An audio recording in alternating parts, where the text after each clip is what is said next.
So I think it will be a very interesting conversation. Maybe we could open, and again, you interject and you intervene whenever you want.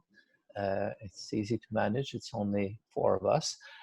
Maybe we could start by just some thinking and reflection about the strange times we're living right now. As we all know, the world changed radically almost overnight because of this pandemic. And the world is in a very uneven place right now. There are different stages of this pandemic. Some countries are in the middle of it. Others are trying right now strategies of deconfinement.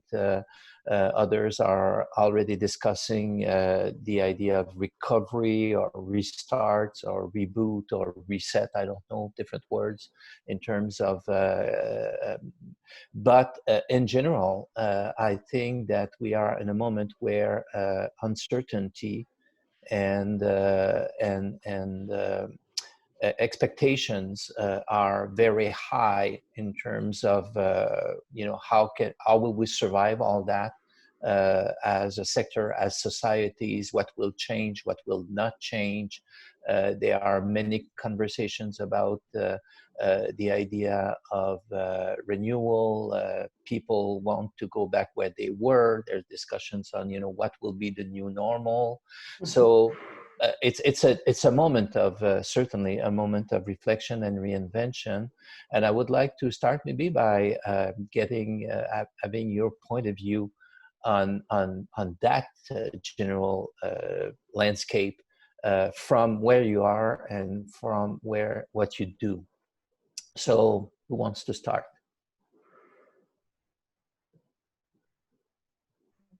I can. Yeah. We all wait politely. Just raise your hand. No worries. Abid. We went into lockdown, I think, around March the 23rd. So it's been about 3 months for us in lockdown. And it's a lockdown that I've never experienced in my life. So literally overnight, everything closed down that could close down. So you literally went from shows being live on our stages in our galleries to the next day, people not having access to that.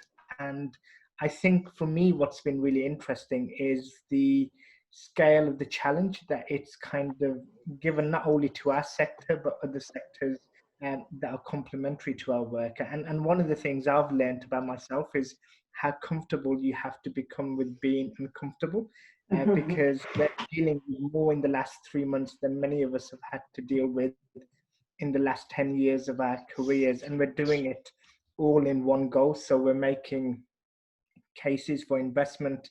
We're working with colleagues to support people with emergency funding programs. And literally by the day, things are changing. So the uncertainty is probably the highest level of uncertainty you have. You have a conversation on Monday and the landscape has changed by Wednesday. And just being able to think and work in a very different way has been incredibly powerful, certainly from my perspective. And certainly, I guess, from an England context, it's allowed us to have a very honest conversation around what we might want to see happen differently within the UK and the arts and culture landscape. So we've had conversations around investment, power, distribution, access, etc. And it's allowed people to just speak openly and honestly and communicate in a way which is very different, because on one level, we've lost the hierarchies because everybody's working from home, everybody has more equal access to the conversations, and that kind of poses a number of challenges for all of us. But the one thing I've been impressed by, I guess, is the collective ownership of the issues that we're all dealing with. So people have really kind of supported each other, even when we've had to have very challenging conversations. And that's a great place to start with that kind of reset work in terms of what we need to do moving forward. Okay, thank you. Yeah, I'd like to add to that. I love the idea of being comfortable at the same time being very uncomfortable, and the level of uncertainty. And one of the questions that you raised before this conversation, Simon, it was, what is unique about this situation? And I was trying to, think about that, and I was, what's not unique? Because this is something that we've never experienced before, and it hits everyone wherever you are. But also it's the complexity, I think, of this crisis, because it started out, with the news coming up in November, December, that there is a virus spreading, and then it sort of hits Europe very violently end of February, and we've been in lockdown since mid-February. 13th of February, we sort of closed down our offices and our sector overnight, just like you described. And even though the situation is very different in Norway, small country, and small country, small problems, that's what we say, it's still made a huge impact. But it's also the complexity of everything happening in the world at the same time, because we're in the middle of a pandemic, which has been a health and societal crisis, and it's very quickly turns into a financial crisis. And then it becomes a very hot political crisis. And then George Floyd gets brutally killed in Minneapolis. And then you have this global uprise against racism and police brutality. And it comes even to Oslo. We've had demonstrations even here. So this happens at the same time. And then from my angle up north, it's June and it's unseasonably hot. For 2.5 weeks now, it's been boiling. And we know that there are heat records also in Siberia. So we are at the same time reminded that we're also in the middle of a climate crisis. And I think this creates this sense of urgency. It's like this watershed global moment of, now this is it. This is going to change. There is no way going back the way we sort of handled things before. So even though I'm taking a very sort of overview now, this is a sense of urgency that also creates a sense of togetherness, because we're in this together. And I've been reading, there's this quote that's been spinning around in my head over the last 3 months, that Turkish-British writer Elif Shafak, she wrote a piece in The Guardian a long time ago on how populism is basically just nostalgia. And she had this sentence saying that no nation is exceptional. We're in this mess together.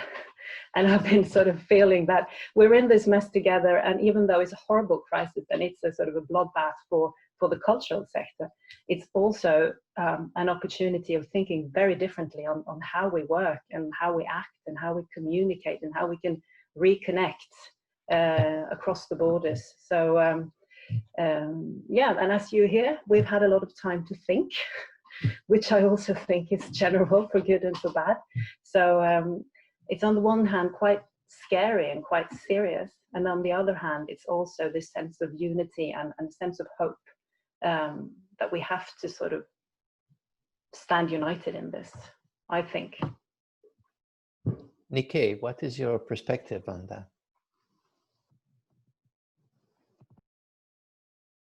You're muted. Sorry. Aha. Can you hear me? Yes, absolutely. It depends who you ask is what is unique about this situation. For those in East Asia, it's most probably not quite unique because regionally they experience something very similar. To those in Western and Central Africa, of course, it was not so much unique. But for us living in the West, it is absolutely unique. And it got me thinking about how the last time we really came together around a pandemic was about 100 years ago, around the Spanish flu. And I think what's been visible with this pandemic for me is the structural inequalities that have sort of become visible. They've always been there. We've known about them. We've known about these tensions, the social, the cultural, the political tensions. But I think it's a little bit painful. What we're not witnessing all the time is the conversion of culture. We've seen Europe retreated to nation state. Everyone was taking care of their space. And there was a moment really, especially with the EU countries, given the Brexit and all the other crisis talks within the EU, to have come together a little bit, to have come together a lot more. And I think really what we now know is it can't be rooted in this sort of like winner takes all, which is often been the approach. We look at some countries like Africa and Asia, and we see that with very little resource, a lot has been done. A great example of that is Senegal. Senegal have not been lauded in the same way that New Zealand was lauded, but they've been absolutely spot on with the contact and tracing, with developing a very robust testing, which we still don't have here in the UK, and have gone on to sort of share that practice across with their neighbours. And so I think there's an opportunity for me, looking at this space, to look further afield. I feel within our political systems in the UK, there's been a real reluctance. I've done a lot of reading around how they've dealt with it in South Korea in the past, or they've dealt with it in Singapore, and what did they do during SARS, and what were the lessons learned, and how did they shut down their theatres and their cultural communities, and what do they do to bring it back again? Because there's most probably something within what they're doing. It's not exactly the same, but there's something in what they did that we can sort of learn and we can grow from. We don't need to start from scratch. So I guess that's, for me, alongside with the Black Lives Matter, all of this stuff is being blown up in our faces. We're now also thinking about what are our own responsibilities and what is our own discomfort, as Abid said, in this space, and what do we need to do to fix it? I do agree with you. In Canada, for sure, what we see, I remember when we have been confined since the middle of March, and actually I came back to Canada from Côte d'Ivoire, Africa, the day before confinement started in Canada. And what I feel now is that the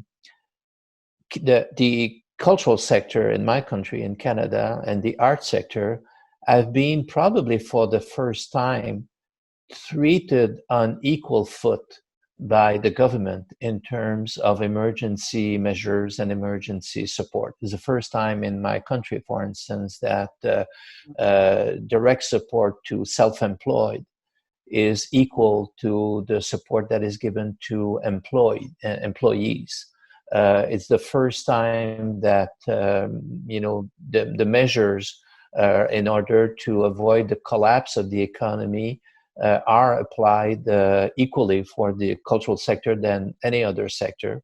And what is fascinating right now, after 3 months of confinement, crisis management, and the beginning of the confinement, is to see what is surfacing from within the cultural sector in terms of the relevance of what we all do or don't do for society.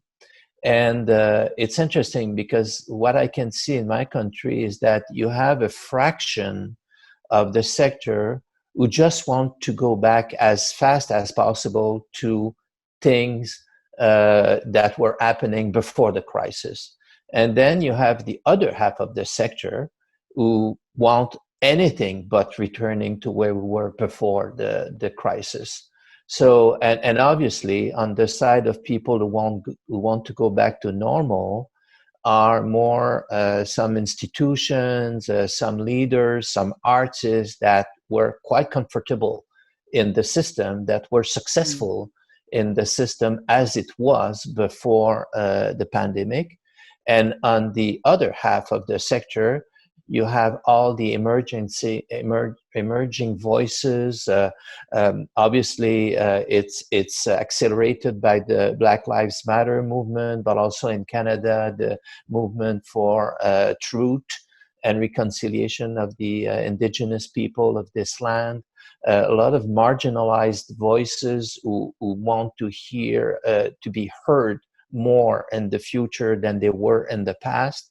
So as a person responsible for public funding, what I can feel right now is that our role as a public funder needs to be changed. People are expecting something different from what we always did. There is an expectation that there will be power shifts, that there will be movements of in the way we distribute wealth in society. And it's fascinating right now to see that what is the most, for me, what is the most promising and most interesting is when there is an intersection between voices in the cultural sector and the big issues that the society is facing. I feel that the more isolated you are from society, the more the debates are internal to the art sector or the cultural sector, the less interesting they are. The more those debates are, in fact, touching points in terms of the future of society, the more promising they are. So I feel that I don't know, I don't know if I'm optimist or pessimist. I don't know. But what I know is that there is a window right now there is a window of opportunity. There is a moment where there could be bold decisions about the future, but the big question will be how courageous, our leaders, how courageous we are ourselves to address those possible bold moves.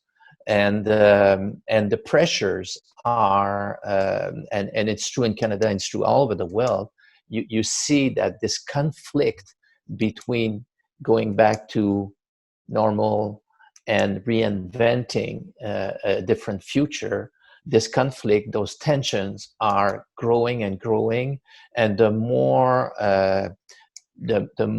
difficulties we will face in terms of the economy, in terms of political regimes, in terms of democracy, the more those decisions and choices will become of critical importance.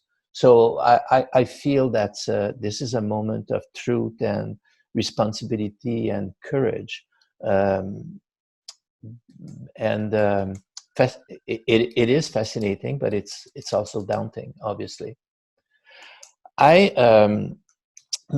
Now that we have a sense of what is at stake, one of the question I wanted to see is what do we see what do you see to be the biggest or the most important challenge right now in terms of making sure that we reconnect the cultural sector with our societies, and that we could, in a way, to make it much more inclusive, and by being much more inclusive, being much more relevant for the majority of population.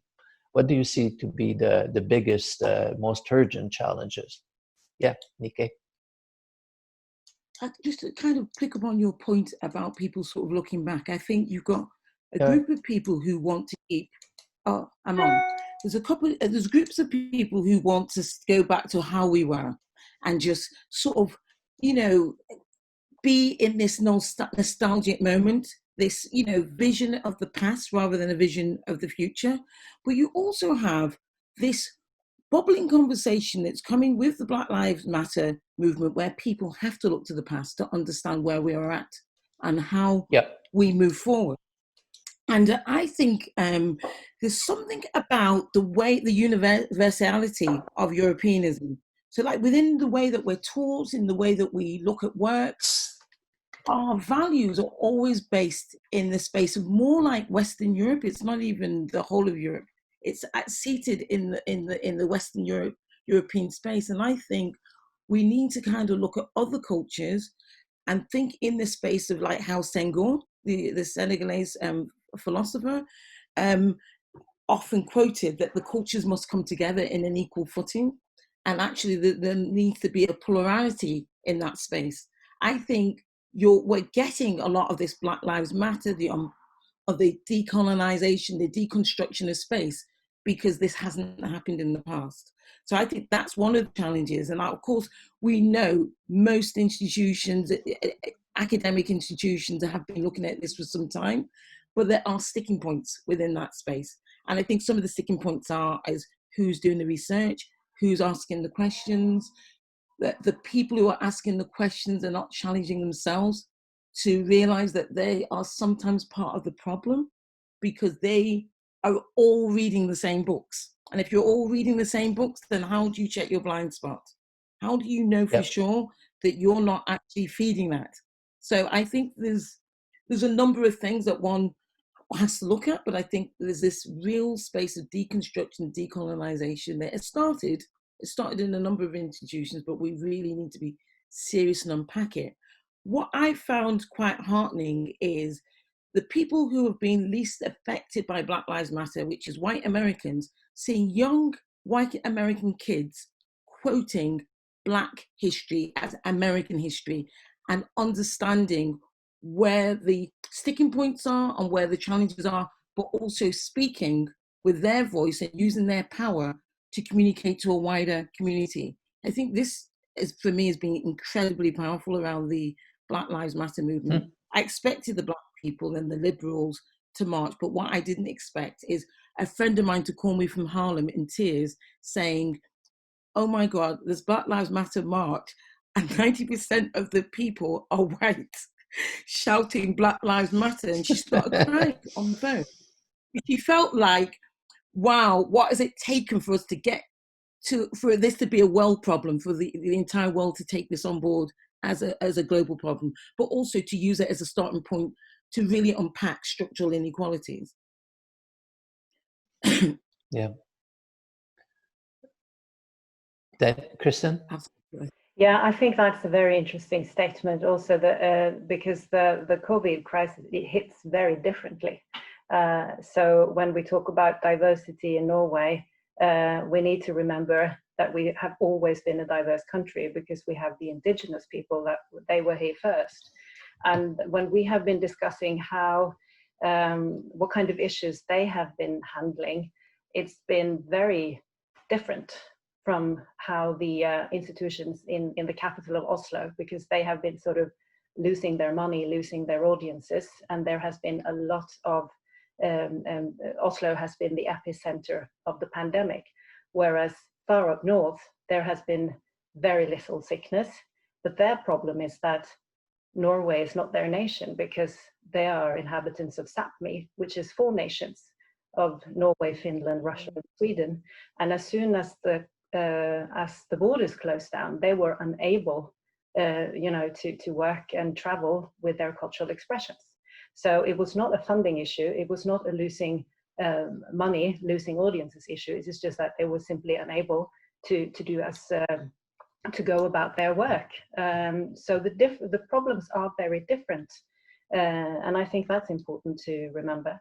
And secondly, I'd like to echo what you said as a funding body, as a power structure, investing in culture and arts. We've had some really interesting conversations because we have been handling emergency funds from our ministry, and they've had to be distributed very, very quickly. And we have not been able to do our usual quality assessment, which is time consuming. And then we've had some interesting questions when, what is culture? We've had emergent funds with a very wide definition of culture, which means that we have been in touch with a whole different group of cultural arts and expressions. And it has been a very interesting journey for Arts Council Norway to get in touch with a much wider range than what we usually do, simply because we've been administering different funds. So other groups have found their ways to the Arts Council of Norway. And obviously we have to change our structure in order to keep up that way.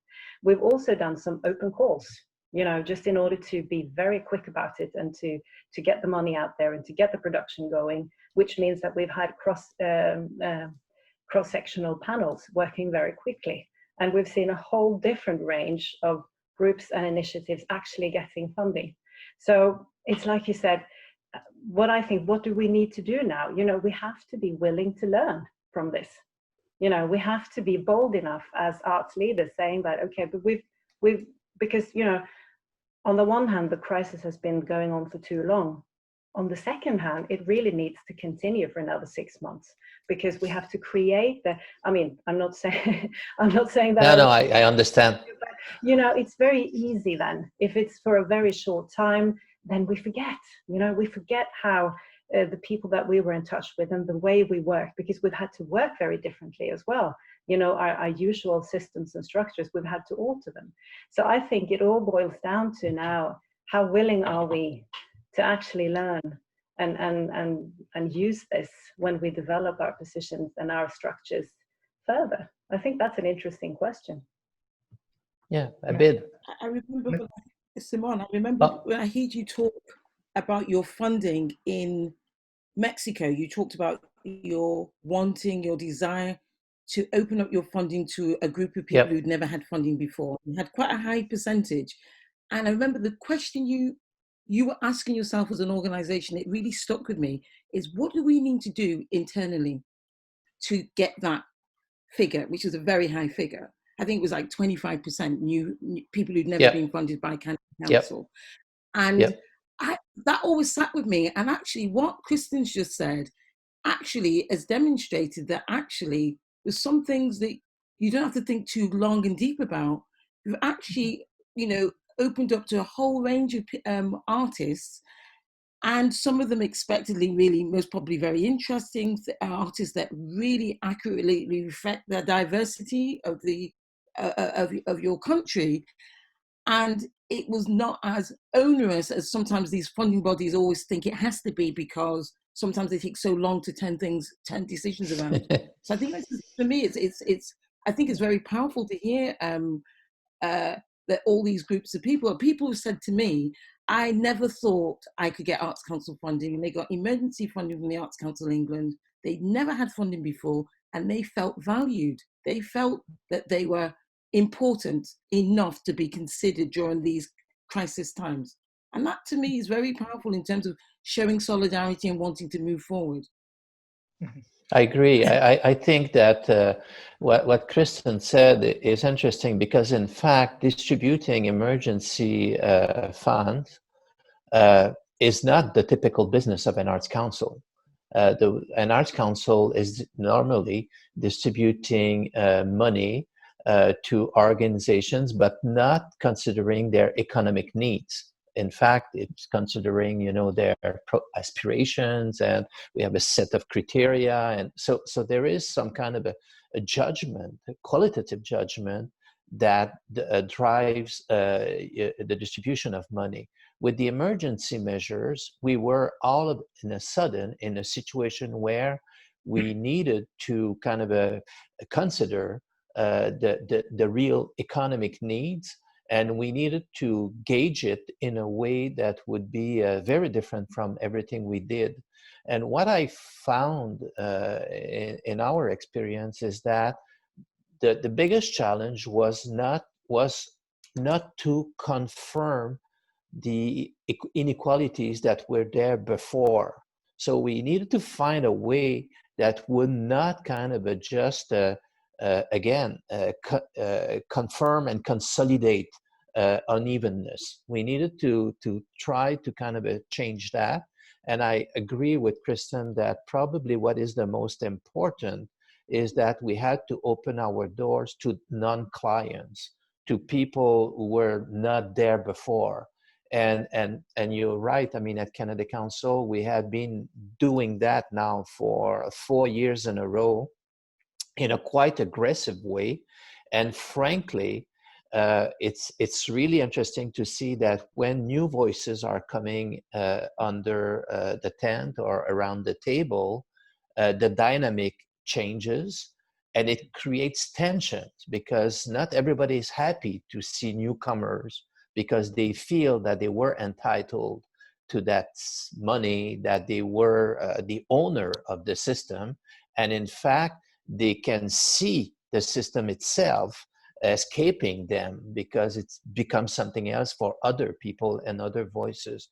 And I really believe that change cannot happen without including other voices and other people and other perspective. And so the minute we close the system for whatever reason, including economic reasons, we start to make the system less relevant for the entire society. So this question of being inclusive and being open and remain open no matter what the conditions are is absolutely vital if we want to be relevant for our society as a whole. Yeah, and I think Abid, you that's raise your hand. Yeah. Yeah, and I think that's one of the challenges, because when we talk about this question, we always frame it around how do we become more inclusive. And if you Yeah. frame the question that way, you have to acknowledge that historical distribution has been unequal and inequitable. And for me, certainly in England, we've been having public funding for over 70 years.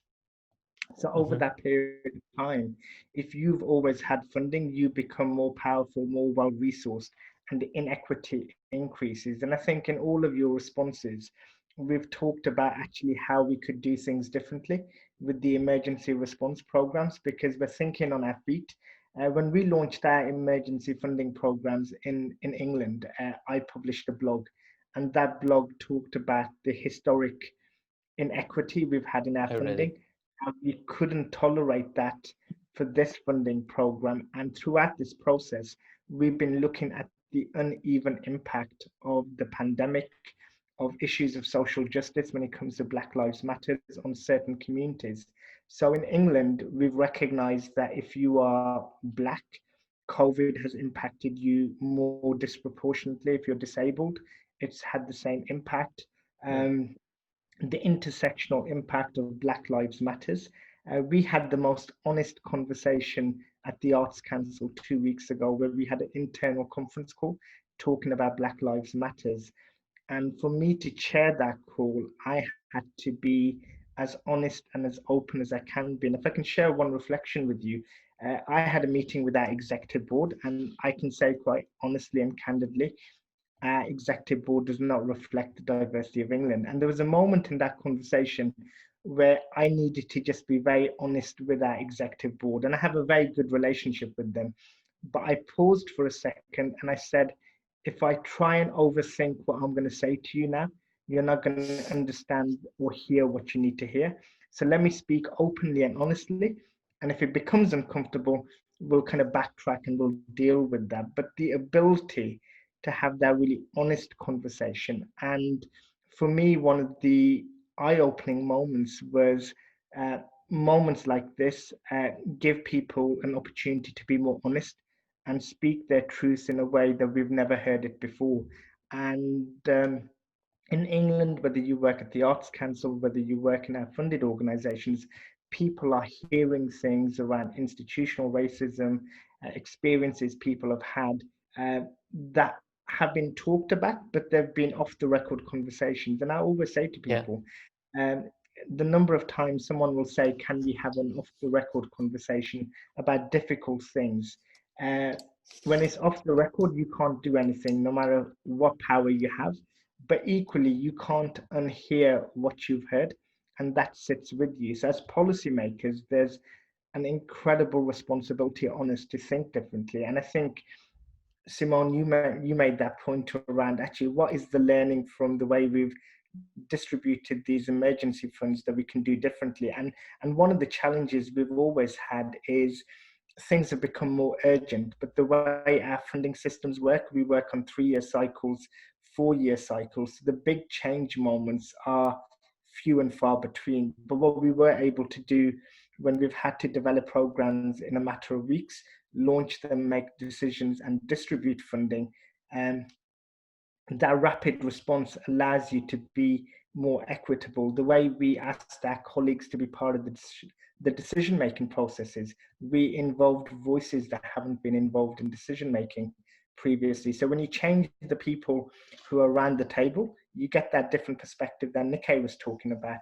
And when you have that different perspective, the funding recipients look different. And I guess the challenge for me at the Arts Council is, can we maintain that when we have to make the big decisions about the big funding and not just the kind of funding that we're distributing for slightly different reasons. And that's going to be the litmus test when people are going to be judging our organizations as to whether we walk the talk or we say the right things, but we never quite back it up with the action that's needed. So in a sense, what you said at the beginning, that this crisis disorganized everybody, including our own institutions. All of a sudden, overnight, everybody was at home, no offices, different communications, in very uneven situations. But we had been, in fact, destructured for a certain amount of time. And I'm sure that that destructuration has been useful to push and advance some ideas. The big question, you're right, I mean, that's the question where I'm asking myself in my organization is what will recovery, or what will be the relaunch or the reset of the economy and organization look like? Will we be able to carry those most progressist and progressive ideas to the next step? And there will be, I see that all over the world, including in England. You see the big institutions calling for bailout because they are important for the economy. You hear all those different ideas, and the question will be, how can we resist to the temptation of just rebeginning everything that existed before?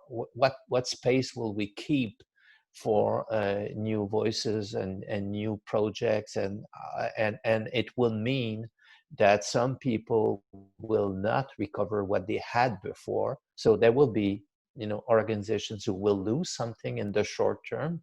But if it's not happening, then nothing will have changed, and people will be even more cynical than they were before.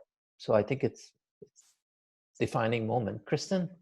I just wanted to add to that because, and Arts Council around the world, they are, big structures, powerful structures. They've been around for 50, 60 years. And sometimes they can be very impersonal, difficult to get in touch with, a very sort of large bureaucratic systems. Like you said, Nikki, the lack of acknowledgement of a wider range of users. And I think for my part, in my organization, this sense of unity that, okay, we're all in a crisis, we all have to work 10 to 12 hours to help out the sector.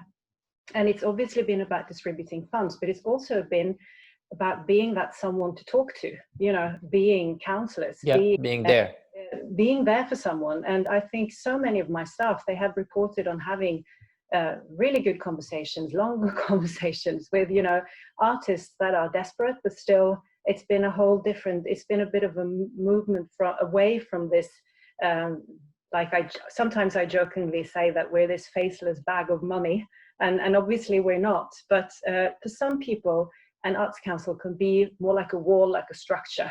And I don't understand the system, and I don't understand how to apply for funding. Whereas I try to say that the Arts Council of Norway, consists of people, and we're here for you. We're here to help, because if it weren't for the artists, there wouldn't be an Arts Council. So, the power straight, it's the other way around.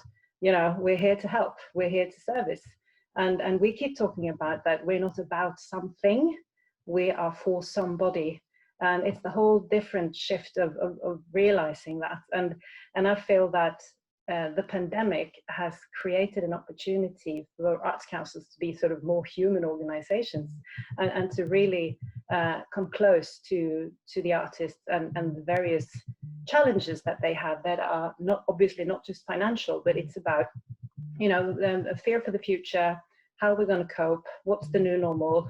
Will I have a job next year? Will I ever have a job? And this whole idea of being there. So we tend to talk a lot about funding because we are funding institutions, but we're also, development agencies trying to be there and help out when there's a crisis going on. And I think all of my employees would love to continue to have that conversation, to be more of a, to be more of a partner with the art sector instead of being this sort of grey funding system saying mostly no, because that's what we do statistically. I guess that's the same for you. And I feel that's a bit of a shift as well. Who wants to talk now? I'd say this. Maybe one. Yeah, I think that those what we all say is, in fact, that the crisis changed our interactions, one another, our interactions with the artists, with other sectors of society, with political power, with ideas, and the question is, will it remain something typical of a moment of crisis, or will it become a new strength and new ways of dealing with issues? And what can we do in order to maintain that dynamic of togetherness and openness and risk taking and Nikkei? I think there's something about, and it's been talked about a bit, I think there's something about going beyond our sector. I know that I worked at the Arts Council for nearly 9 years, and I was always aware that some people operated within that bubble of the subsidized art sector. They didn't even cross into the commercial sector. And because of that, they did and said things that sometimes were a little bit out of date and out of touch. I'm a huge fan of intersectional work, cross-sector working. I think there's something about different sectors that can bring strength to the cultural sector. And we've seen this already with the technology sector now. But we also know the role that artists play in subversion, taking something and reappropriating it and getting people to think differently. And actually, this is the time you're seeing it, especially with the poets. They're all coming up with some like amazing, really thought-provoking ideas about the now and the future. And I think there's something about us bringing the wider sectors closer to us. I think we've not done, I've always questioned why we're not a lot more powerful in the way we make the case for the arts and culture. Just don't think we've quite nailed it. I think it's still seen as a soft area. I think during the course of this pandemic, people have been online and they've been reading things and they've been engaging with film and they've been engaging with art, but half the time they don't even know it. They don't understand the process behind getting certain things to the screen that they get to enjoy, what you see on the internet, the animations, the films, all sorts of things.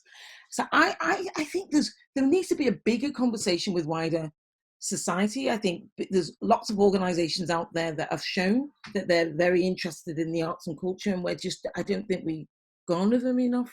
I think we kind of need to be a bit stronger with the Nikes and the Googles and the organizations that have the power to kind of push. Also work much more closely with the media. The way the media talks about the arts, it's always like it's a bit woolly, a little bit airy-fairy, not really serious. They don't really take us seriously, and I don't think we do enough to push back against that.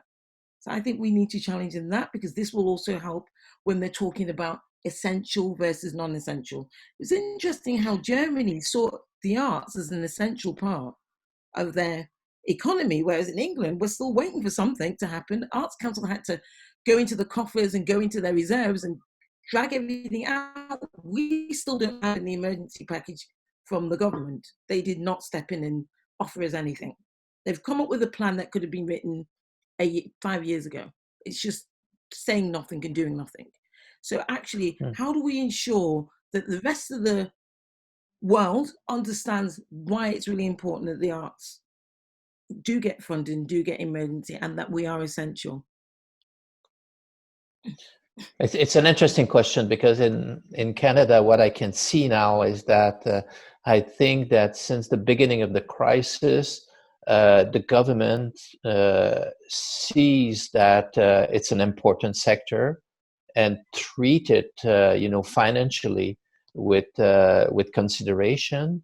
But what I can see now is that some artists and artistic leaders, and especially people leading institutions, kind of some of them reacted to it in a way to be even more present in terms of other issues in society. But others just said, oh, it was about time, we want more.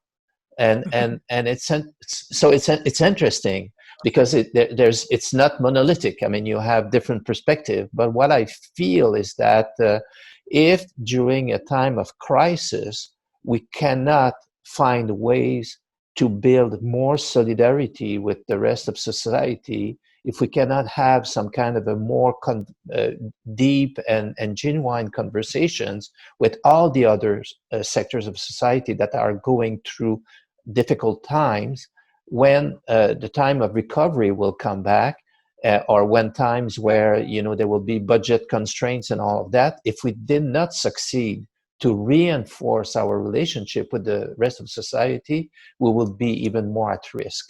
So I think what you're raising is really important. This question of you don't make the case because you want to convince the society of your own importance.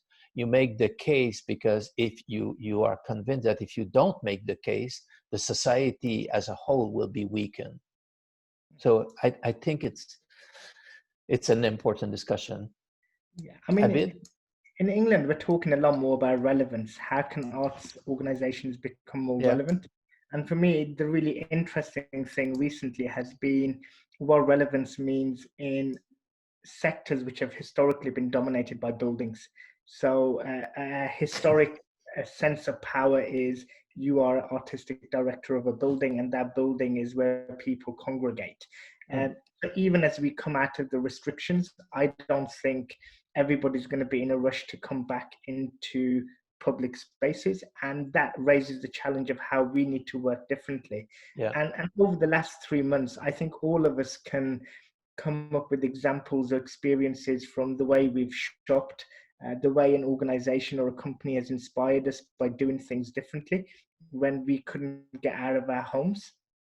And I think it's that same challenge for arts organizations. People will remember those organizations that reached out, did things differently when we were locked down, kind of in isolation, etc. And for me, there's an interesting conversation around the utilization of buildings. And if we want people to come back, engage with the arts, both how do those organizations go into the communities that they are there to serve, but also open up access to communities who've always kind of felt before lockdown they were excluded or no welcome in the very buildings that are now saying we need your support. And that's the interesting dilemma. And I speak as someone who lives in a city like Birmingham, or if you live in London, which are multicultural cities where historic arts audiences have been very monocultural.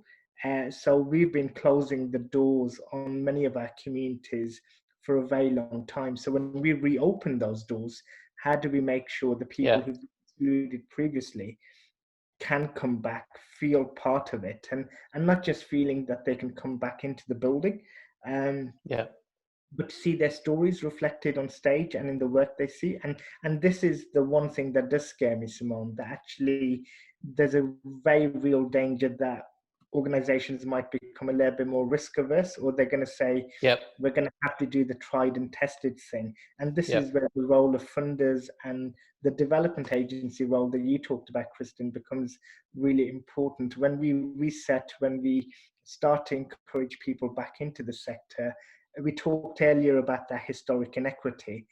The responsibility on the funders and the programmers is to make sure we don't repeat the mistakes that we've made in the past. And if we want the sector to be more resilient in the future, we need to make sure we're more relevant to more parts of our communities.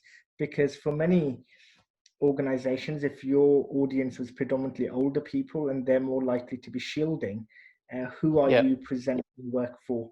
Or how do you present the work that might appeal to those people through different platforms that might reach them in a different place to where they would normally come to see the work? And that's the interesting thing for me in terms of we're all sticking together at the moment because this crisis has brought people together. But my worry and anxiety comes from when things start to reopen, things start to reset, we go back to that kind of competition mentality of there's X amount of funding, we need this, we need that. And we forget about all the kind of things that brought us together during the last 3 months, and we try and come back to something which is not what we want in the future. So let's, I think you opened the door for the other question, which is more, because we talked a lot about, acting in a situation of emergency. And how can we, and now in most of the countries in the world, there are discussions about recovery, the relaunch of the economy and restart sector, deconfinement and all of that.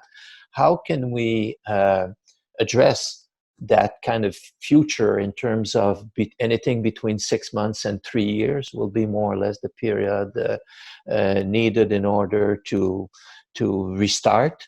How can we, over the next 6 months to 3 years, navigate in order to be a more relevant, more pertinent, more inclusive, more progressive sector than we have been before the pandemic? And because I assume that in many countries, not every organizations will survive. Not every, there will be moments of consolidation. There will be choices on who should be supported and who will not be supported, which organization will merge. I mean, there will be a lot of changes. How can we navigate it in a way to make sure that what we think is positive so far in this crisis will be amplified? Kristin? Mm-hmm. Well, this boils down to leadership, doesn't it? We talked about that earlier on being willing to learn from a situation like this. And I think, Nika, the point that you mentioned, that we haven't really built the case, we haven't really lifted our sector as equally important as the transport sector or the health system, obviously the health system being very specific. But it has been interesting throughout this crisis to look at, you can really see who has taken on responsibility to have sort of stood up to be counted and said that, okay, we're in lockdown, but we are going to do something. Okay, so we can't invite people into our venues anymore. Okay, let's go out and find them. And you've had some really wonderful, moving, touching projects with companies going to homes for elderly that are, being on their own. You've seen performances through windows because they are not allowed to see their dear and loved ones. So you've seen what institutions have done that and taken on that responsibility, and what institutions have decided to just lock down and send their staff home. So I think that's interesting. It's really sort of revealing on the level of creativity. And I think if we are going to make the case, I think the whole relevance to society is the case moving forward, and that we have to learn from the good examples and to make institutions and companies and organizations accountable for their social responsibility, and to dare to do that. I know that you're much bolder at the Arts Council of England, and probably in Canada as well, to say that, okay, we'd like to see that you have a strategy on diversity. And if you don't have that, then we'll have to reconsider how we are funding you. That's about taking leadership if you want to have systemic change. And in all countries of the world, there will be so many different approaches, and there will be various layers of daring, of being courageous in saying that we've learned something from this crisis, and we'd like to bring that with us in order to develop further. And I think arts councils really need to step up to take that challenge, because the sector, there is so many companies going bankrupt, so many people losing their jobs, whereas we as, public servants, we are certainly going to have to step up and say that we will take on that development role, so that we can sort of relieve the sector in order to move forward. I mean, first to survive, because it's certainly the case that so many are struggling simply to survive, and then how we try and sort of restructure how we work to remain open, and to remain service institutions and developing agencies, trying to look forward what's going to be around the next curve, not just sitting around waiting for applications to come in. You know, we can't operate like that anymore. We are going to have to help the sector looking forward, because they are busy surviving. So I think, I'm not sure if that's an answer, but I think it comes to, it boils down to leadership and taking on leadership. Okay. Yeah. I would ask the question is, from your question, the question that I ask is, who is the we? Is the we the arts councils, or is the we the wider sector? And actually, who you make part of that we is actually a very powerful and important part. I think we should keep persevering to the equality of cultures. Each culture has a stake in universality, and we need to figure out how to do that, because this will feed into our assessment criteria. Who's doing the assessing? It will ensure we have rigor, because I've sat on a lot of panels where people are assessing diversity and equality of a candidate's competencies around that. They don't even know what it even looks like in good practice. I'm thinking, that's not particularly good, but they don't even know it's not good because they just don't have enough rigor behind them. I think there's something about, and something I've really pushed it on, is around what I call cultural influencers. These are people who sit in everyone's communities in the arts. They might not be artistic directors, but they're the people who keep things moving for different groups and different communities. And they speak to all the right people when people need a speaker or need an artist. They're the ones who influence and shape and help build genre. And we need to think about how we value them a lot more. I recently was working with a funder who said, we want you to bring in people from a European country. I won't name it because you'll know who I'm talking about. And they named all the big festivals, and I named about 15 people that I know that are very powerful influencers. And I said, they need to be at the table too, because the festivals will come in and they will buy work if they like it. They may buy work, engage with an artist if they like them, but the influencers will stay in touch and keep them connected to their communities back home. So it's really important we figure out a way, and I think you talked about it, all of you have said that we've sort of done this a bit with the emergency fund. You brought in all sorts of people that you wouldn't necessarily work with, but how do you keep them in your space? How do you fund them to do what they do naturally?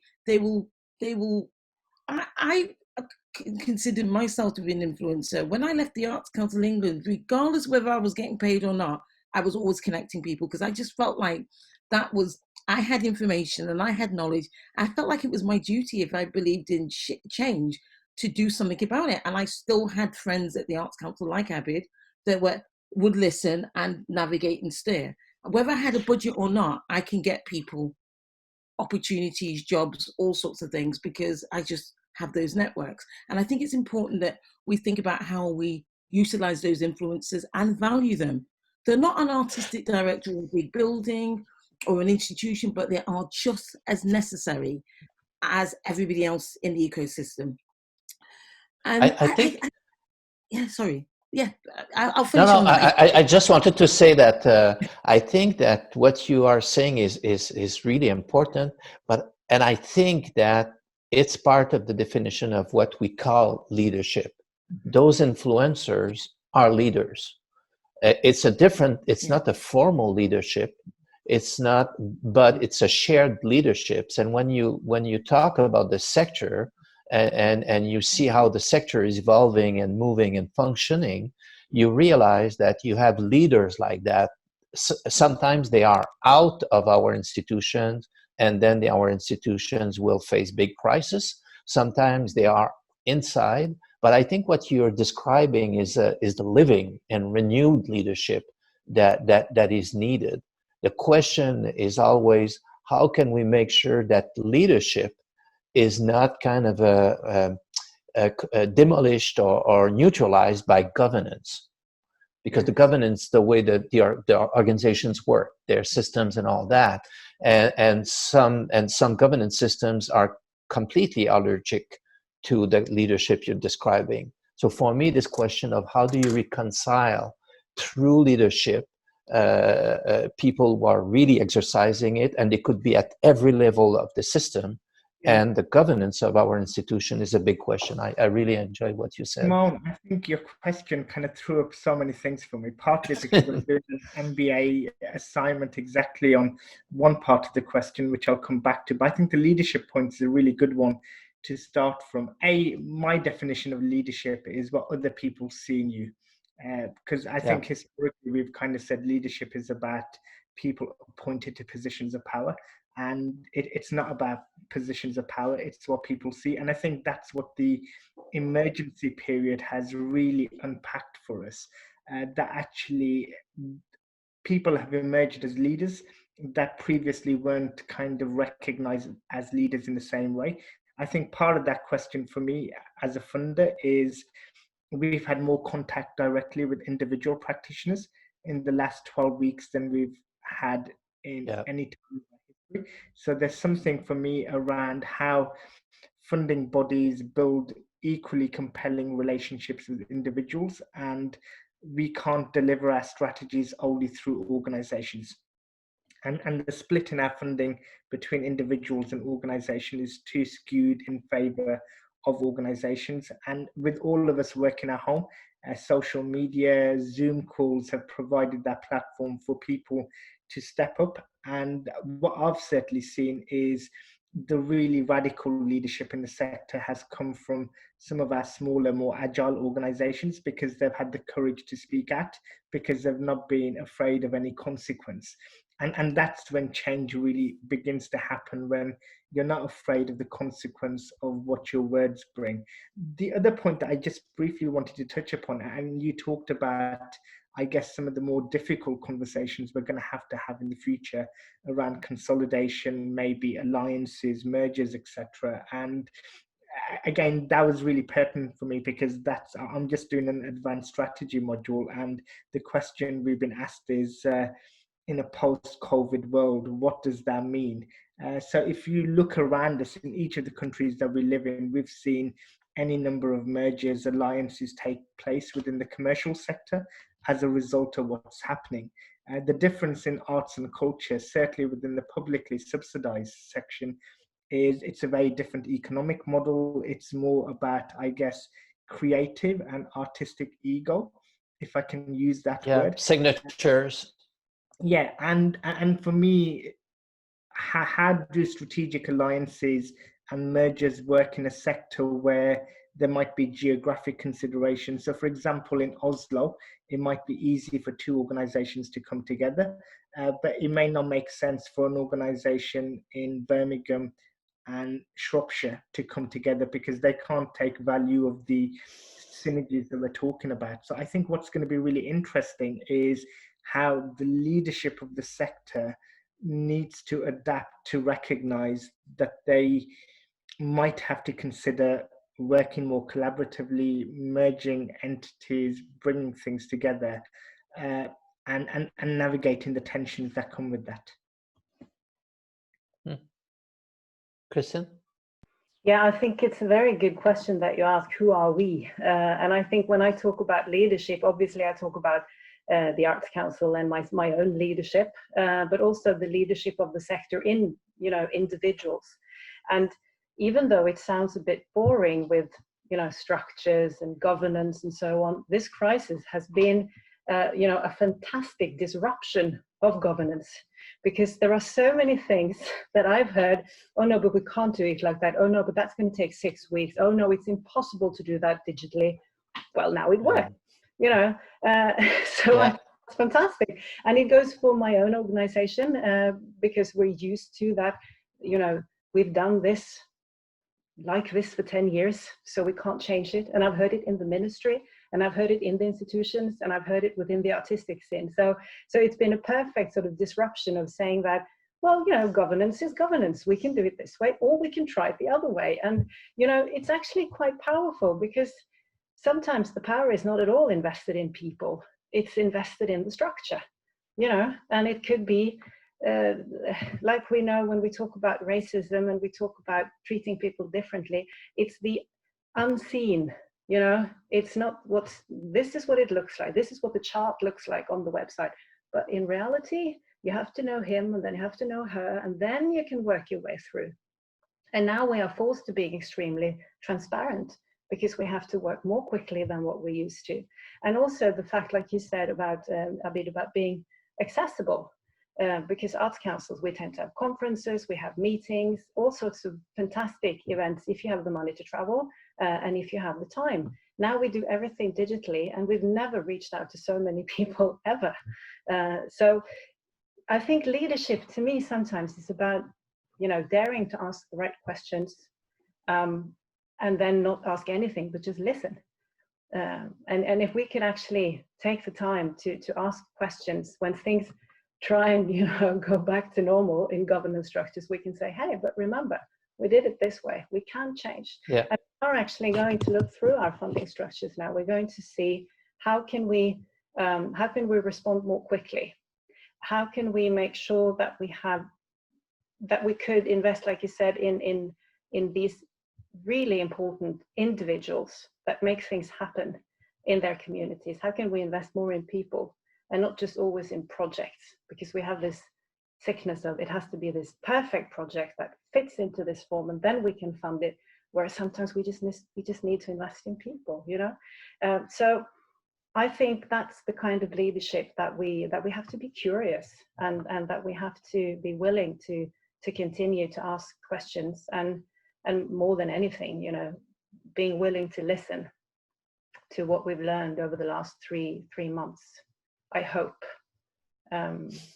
because we've learned quite a lot about ourselves, and also about the sector, and hopefully we'll be able to roll our new strategies and structures.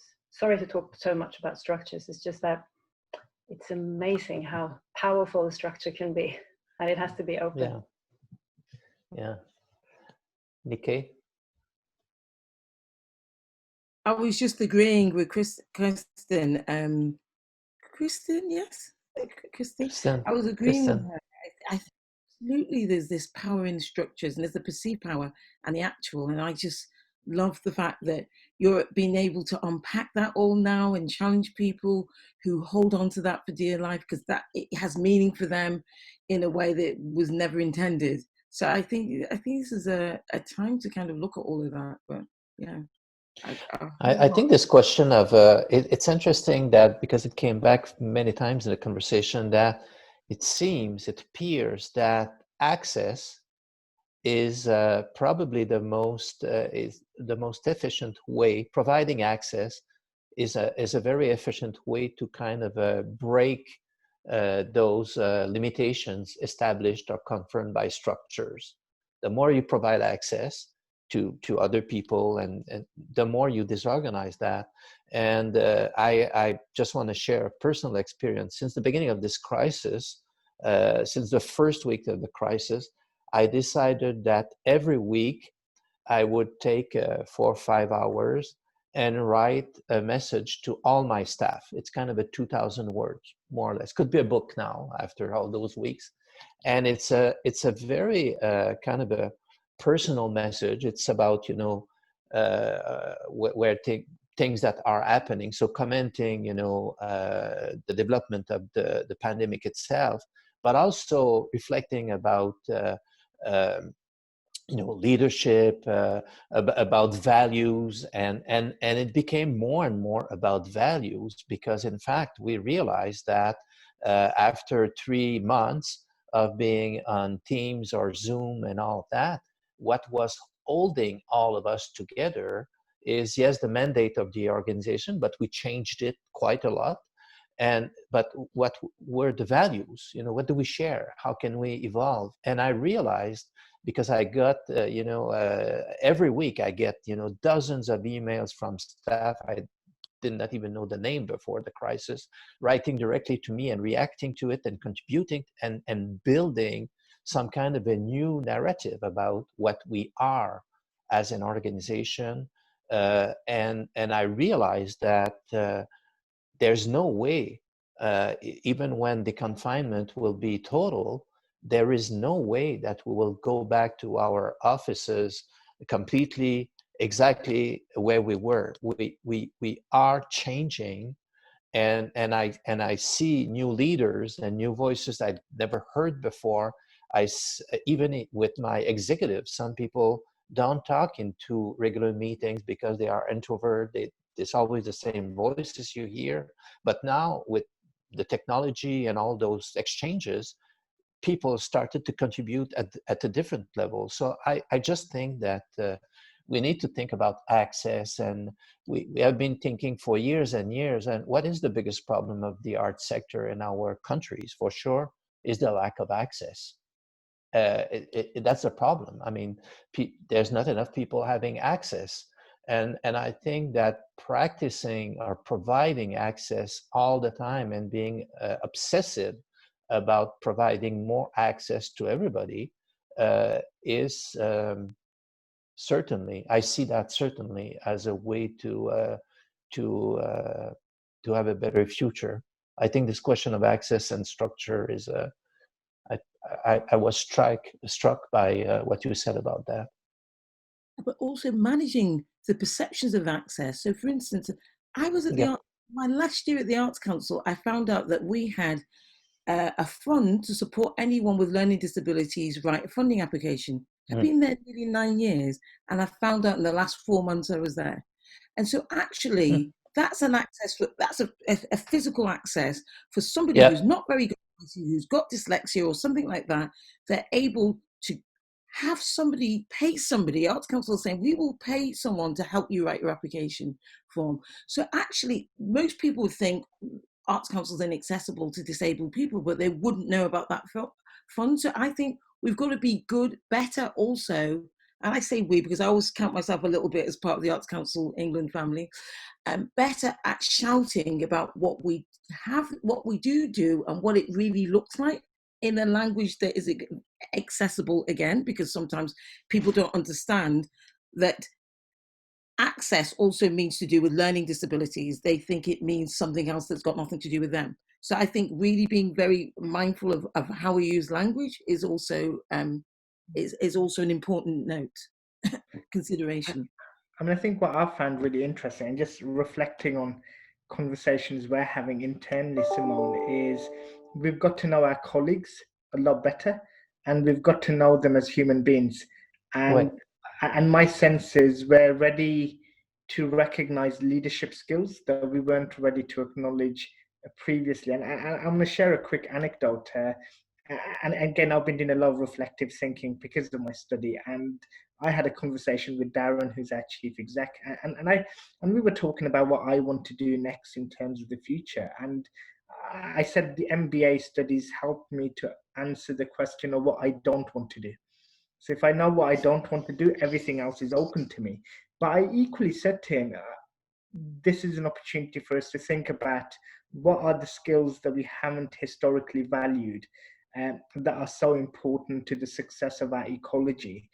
And I was saying to him, for me, if there was an opportunity to join our executive board, it wouldn't necessarily be to replace a role that's already on there. I said to him, you have to create something that's interesting for somebody that has very different drivers and incentives to create change, to feel like there's an opportunity for them to influence and shape in a very different way. And I've been talking to a mentor, and one of the things that he shared with me right at the beginning of the crisis, he used to be the head of the fire service in the UK, so he's used to dealing with crisis situations. And the one thing he said to me is, you're going to be having to make decisions more quickly than you've ever made them before. And he goes, that's important and you must do that. But he goes, just take 5 minutes to then think about any unintended consequences of the action you're about to take. And just taking those 5 minutes allows you to pause and kind of say, I'm doing this for the best of reasons and the best of intentions, but is what I'm proposing to do going to have an impact on somebody else? And what we were able to do with our funding programs, coming back to that point of access, is we made so many changes to the application process to make sure disabled applicants in particular weren't disadvantaged. And in the first time in the history of the Arts Council, even after we funded disability-led arts organizations, we then wrote to them afterwards and said, are you sure you've got enough funding for your access costs? Your funder normally doesn't ever come back to you and says, do you want the money? But that was important for us because we realized some people might have been compromising on certain costs because they wanted to get more funding out of artists and stuff. And just being able to think differently, take a pause and say, do you know what, maybe they didn't ask for it, but it doesn't mean they didn't need it. Some people wrote back to us and said, thank you, but no thank you. Others said, we can't believe you've asked, because we've realized that kind of PPE costs have gone up, various other things. But just being able to think differently, but knowing even when you do something for the right intention, you might create a barrier for somebody that you didn't intend. And how can you then navigate that as well? So we have roughly 7-8 minutes to finish, and I would just ask you just to reflect about what did you discover? What is for you the big takeaway so far in this crisis, and how do you think it will change your contribution to your organization, to the sector, to society? How we talked about some our colleagues, employees, structures, access being destructured, but I would be interested too, because I know the kind of work you do, and I knew the work you were doing before the crisis. How different do you think your work, your personal work, will be after this experience? I can go first. There will be less travel. Preparing for this conversation was interesting. It would usually have taken 3 days participating in a conversation like this, which I have so much enjoyed. And I've had more, on a personal note, more time with my family to reconnect with them because I am traveling so much. And I feel that this, it's been a very equal access to so many interesting people learning how to meet digitally. And I feel a bit stupid saying that because so many people work like this all the time and did long before the pandemic. So I think that we've learned so much on that. Secondly, I've been, like we were talking about, Simon, maybe this is because we're CEOs of these structures, that the way that we've had to change has shown me that what I've always believed, that so much more is possible than what people tell me. I have been shown that there are so many different ways of running an arts council, of running an application process, of being an employee of an arts council. And I have to say also that my staff has been extremely flexible in this time of crisis. So when people say that employees at arts councils are not very flexible and not willing to change, they are wrong. But sometimes we just need a really good excuse. So I think and we had it. Yeah. So to start with, yeah. Okay, next. Thanks.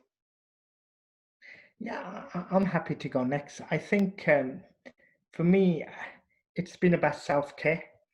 And I think what this crisis has taught me is that when you work in equity, diversity, inclusion, it's about human emotion. And these moments in the last 3 months have heightened emotional reactions. Some of us are grieving, other people are angry, other people are frightened. And so for me, I think there's been moments when I've just had to think about my self-care. because when you lead on equality and diversity, you can't switch off from these issues. And I remember opening our kind of conversation internally with that point. Even when I tried to switch off, I couldn't switch off because it's very, very personal, the agendas that we lead on. But actually, it was important for me to recognize that we need to look after ourselves, and not just ourselves, but our colleagues and our peers. Mm.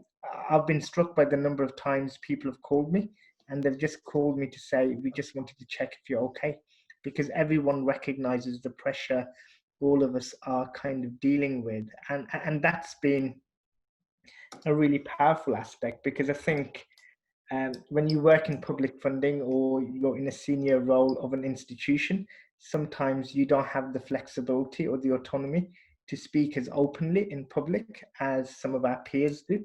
And I've just learned sometimes I need to switch off Twitter.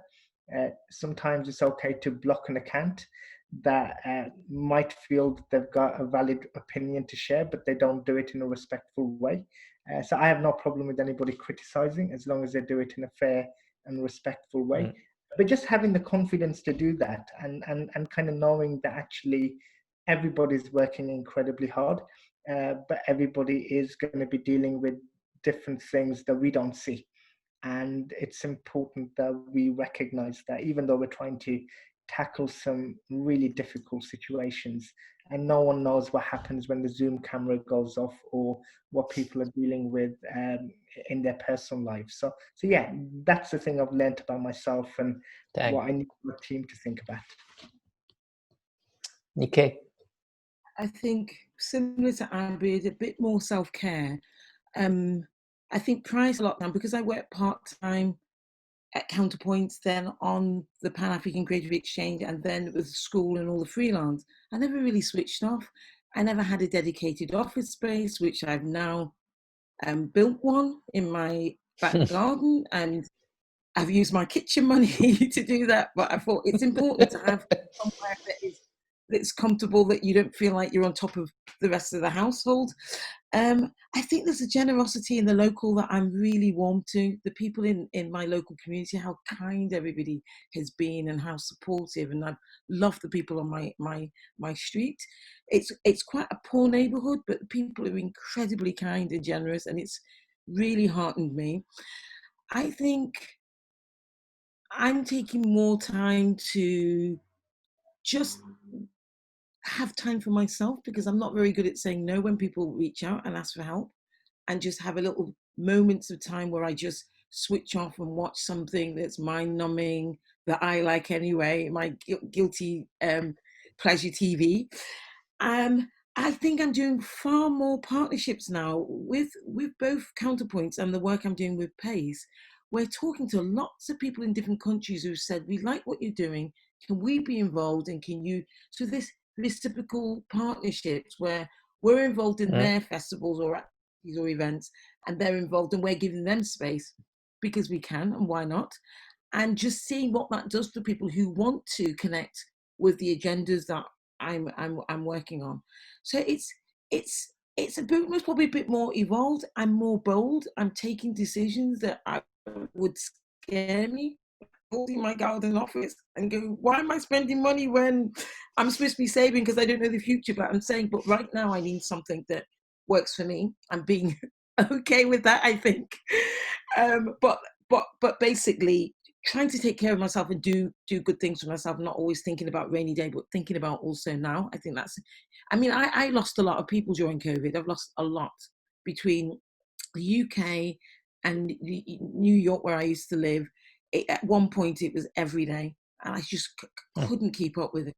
But it's got me to think about my own mortality and what is important. And I think the thing that makes me smile is it's still, what's important to me is still what I'm doing currently. I just need to evolve it a bit more, but I'm happy in the space that I've chosen to be in, because I feel like it fulfills me, and it's something that's it's very meaningful, you know. So yeah, that's me. Yeah, I must say, I will answer my own question. I think I relate to everything you said. I'm the oldest of this group by far, And I realized that what I learned during this crisis is that because I needed to stop traveling all the time I'm still overcommitted, but I'm more focused on what is important. And I realize now that I know I have 3 more years to do as the CEO of the Canada Council. After that, it's over. And what I want to do is I really want to pick my battles very precisely and use the experience and the power and the privilege I have to really empower the people, the individuals that for me represent the best possible paths to the future. So and really I have nothing to lose. I was not. I'm someone who's quite fearless since ever, but I am more fearless than I was. But I'm more aware now that I should not lose my time on things that don't really matter. Others can do it. If I do something, if I accept to a duty or to write a text or to go to a conference or to talk to someone, it's because I feel I could be really helpful and really advance things. So I also need to take care of myself, as you said, Nikkei. But I think I will be a leader more and more focused on people and on people who for which I can make a real difference. As opposed to be nice with everybody and everywhere all the time. So that's my takeaway from this crisis so far. I will conclude the conversation with you. It has been an honor and a privilege to talk with you, and a very encouraging conversation. And I look forward to share it, to share the content, and to talk with my colleagues about what I learned today. I really enjoyed it a lot. I hope you got something good out of it too. I mean, this is something we would normally do over a dinner table. And Yeah. Absolutely. I couldn't pick. Yeah. Where's the lunch? Yeah. Honestly, I couldn't pick Sure. better people to have this conversation with. I have a huge amount of respect for all of you, and it's been a real experience, kind of just gaining insight into how we've all kind of dealt with what's been an incredibly challenging and peculiar 3 months. Yeah. Yeah, So, I just want to add to that. Thank you so much. It's been a privilege getting to know you, Nikkei, and to talk to you again. And I've been completely forgetting that this has been recorded. It feels like a personal conversation. So thank you for inviting me. It's been a real pleasure. I've learned so much from you all. Thank you. Thank you for being so generous.